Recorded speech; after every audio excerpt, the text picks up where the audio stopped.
नमस्कार, आप देख रहे हैं द बिहार टॉप। मैं हूं आदेशपुरी। पेपर लीक एक बहुत बड़ी समस्या बनती जा रही है और हम लगातार कई वर्षों से पेपर लीक को लेकर खबरें करते रहे हैं और हम हमेशा गुजारिश करते रहे हैं कि एक स्पेशल टीम बननी चाहिए, एसआईटी बननी चाहिए, कानून बननी चाहिए ताकि जो भी पेपर लीक करने वाले हैं उनको जल्द से जल्द पकड़ा जाए और सख्त से सख्त सजा दी जाए।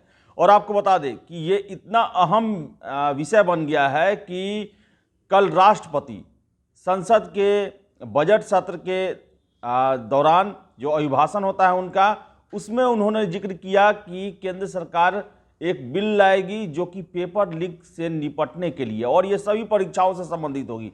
विस्तार में हम आपको बताएंगे कि आखिर इसमें क्या होने वाला है और क्यों इसकी ज़रूरत पड़ गई। ज़रूरत इसलिए पड़ी क्योंकि देश का आज हर एक परीक्षा किसी न किसी कारण से विवादों में रहता है और परीक्षा माफियाओं की भूमिका इसमें सबसे अहम रहती है। राष्ट्रपति द्रौपदी मुर्मू ने बुधवार को नए संसद भवन में अपने पहले अभिभाषण में कहा कि सरकार परीक्षाओं में गड़बड़ी रोकने के लिए कानून लाएगी। संसद के दोनों सदनों की संयुक्त बैठक में राष्ट्रपति ने ये बातें कहीं और ये बातें जो हैं ये काफ़ी अहम है, क्योंकि परीक्षाओं में जिस तरह आजकल गड़बड़ियाँ होती है, पेपर लीक होते हैं, सॉल्वर गैंग है, परीक्षा माफिया हैं, उससे निपटने के लिए कानून लाना बहुत ज़रूरी है। आपको बताएं कि प्रतियोगी परीक्षाओं में पेपर लीक करने वाले एवं अन्य प्रकार की धांधली करने वालों की अब खैर नहीं। केंद्र सरकार सोमवार को लोकसभा में एक विधेयक पेश करने जा रही है जिसमें ऐसे कृत्य में लिप्त व्यक्तियों के खिलाफ कड़ी कार्रवाई का प्रावधान होगा। लोक परीक्षा अनुचित साधन रोकथाम विधेयक 2024 को सोमवार को संसद में पेश किया जाएगा। इसी सत्र में इसे पारित भी किया जाएगा। कार्मिक मंत्रालय के सूत्रों ने बताया कि विधेयक की पिछली कैबिनेट बैठक में मंजूरी दी जा चुकी है। आपको बता दें कि यह सभी केंद्रीय परीक्षाओं जैसे banking, railway, NEET, JEE, UPSC पर लागू होगा। साथ ही राज्य के लिए विकल्प होगा कि वह इसे अपनाए या अपना अलग कानून बनाए।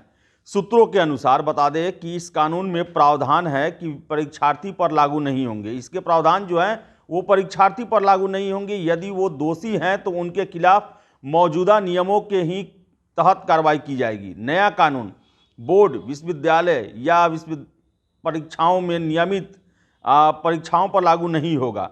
राष्ट्रीय तकनीकी समिति भी गठित की जाएगी। परीक्षाओं से जुड़े हुए प्रोटोकॉल और डिजिटल प्लेटफॉर्म आदि से जुड़े मामले देखने के लिए एक राष्ट्रीय तकनीकी समिति गठित की जाएगी। आपको बता दें कुछ प्रश्न हैं जिसके आधार पर आप आसानी से समझ सकते हैं कि कौन सी परीक्षाएं नए कानून के दायरे में आएगी। तो आपको हम बता दें कि सभी प्रतियोगी परीक्षाएं, चाहे वो नौकरी के लिए आयोजित हो रही हो या फिर दाखिले के लिए, सभी पर ये लागू रहेगा। क्या राज्य सरकार भी की परीक्षाओं पर भी ये लागू होगा? यह कानून केंद्र सरकार की परीक्षाओं के लिए है, लेकिन कोई राज्य चाहे तो इसे अपना सकता है। उसके पास अपना अलग कानून बनाने का भी विकल्प है। हरियाणा, राजस्थान समेत कई राज्य पहले ही इससे जुड़ा हुआ कानून बना चुके हैं। यदि कोई छात्र लीक हुए पेपर का इस्तेमाल करता है तो क्या वो सजा या जुर्माने का हकदार होगा? तो इसमें बता दें कि नहीं होगा। उस पर इस कानून के प्रावधान लागू नहीं होंगे। यह कानून परीक्षा आयोजकों की तरफ से होने वाली गड़बड़ी को रोकने के लिए बनाया गया है। यानी कि ये आयोग, बोर्ड, संस्था जो परीक्षा ले रही है उन पर यह लागू होगा। यदि परीक्षा में किसी सरकारी कर्मियों की संलिप्तता पाई जाती है तो इस पर बता दें आपको हम, परीक्षा के आयोजन या संचालन से जुड़े लोग, निजी हो या सरकारी, उन सभी पर यह प्रावधान लागू होगा। कोई छात्र नकल करता पाया जाता है या किसी दूसरे के बदले परीक्षा देते हुए पाया जाता है तो उसके खिलाफ क्या कार्रवाई होगी? तो बता दें कि नए कानून में परीक्षार्थियों के खिलाफ कार्रवाई का प्रावधान नहीं है। उन पर कार्रवाई मौजूदा नियमों के तहत होगी। सीबीएसई 12वीं की बोर्ड परीक्षा या डीयू के बीए अंतिम वर्ष का पेपर लीक होता है तो ऐसे मामलों में इस कानून के प्रावधान लागू नहीं होंगे। यानी कि बोर्ड या फिर बीए के परीक्षा के पेपर आउट होते हैं तो इस पर लागू नहीं होंगे। और बता दें कि छात्रों पर ये कानून लागू नहीं होने वाले हैं। ये कानून जो हैं वो बोर्ड पर या फिर वैसे व्यक्ति जिनका पेपर लीक में हाथ है उन पर यह लागू होगा, चाहे वो सरकारी हो या निजी हो। और आपको बता दें कि जो खबरें निकल के आ रही है उसमें दंड के भी प्रावधान किए गए हैं। दंड जो है 1 से 3 साल तक की सज़ा के साथ 3 से 5 लाख तक का जुर्माना किया जा सकता है।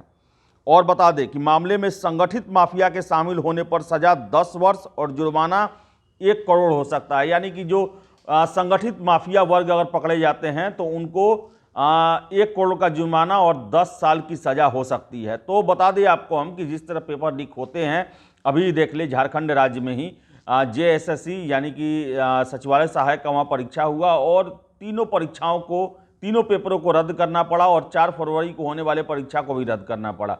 बिहार में भी देख ले तो सिपाही का इतना बड़ा पैमाने पर पेपर लीक हुआ। अब देखने वाली बात है कि राज्य सरकार भी इस कानून को अपनाती है या ऐसा ही कानून बनाती है। तो बता दें, पेपर लीक से पूरा देश परेशान है और यही कारण है कि केंद्र सरकार ने भी यह फैसला लिया है और राष्ट्रपति द्रौपदी मुर्मू ने कहा कि इसी सत्र में लोकसभा में ये बिल आएगा ताकि पेपर लीक करने वाले संगठित गिरोह पर नकेल कसी जा सके। तो ये काफ़ी अच्छा कदम है और आशा करेंगे हम कि इसके सकारात्मक प्रभाव भी निकलेंगे। तो फिलहाल इस वीडियो में इतना ही। वीडियो पसंद आया लाइक शेयर करें, हमारे चैनल द बिहार टॉप को सब्सक्राइब जरूर कर लें। धन्यवाद।